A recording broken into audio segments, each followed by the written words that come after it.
जगद्गुरू नरेंद्राचार्यजी यांनी भविष्यातला धोका ओळखून आपल्या लाखो शिष्यांना भक्तांना आदेश दिला की आपल्याला पर्यावरण वाचवायचं आहे आणि पर्यावरण वाचवण्यासाठी काय करावं लागेल यांनी पूर्ण मॅप दिला की आपल्याला वृक्ष लागवड ही मोठ्या प्रमाणात केली पाहिजे.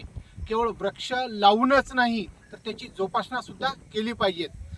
आज आमच्या बाराळी सत्संगामध्ये आज आम्ही नारळ, आंबा, चिंच, जांभूळ, आवळा, सागवान अशा अनेक वेगवेगळ्या प्रकारची वृक्ष लागवड केलेली आहे.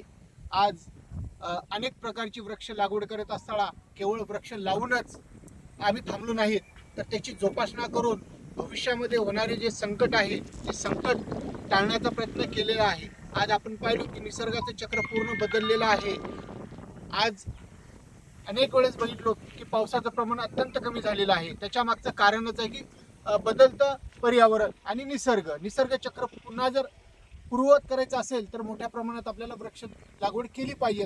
आणि स्वामीजींच्या आदेशानुसार, स्वामीजींच्या म्हणण्यानुसार आपण आज त्यांचा गुरु आदेश म्हणून आज वृक्ष लागवड केलेली आहे. आणि भविष्यामध्ये दिलेल्या वेळेमध्ये आणि अनेक वृक्ष लागवड करू आणि लागवड करूनच नाही तर त्याची जोपासना सुद्धा करू. जय सियाराम.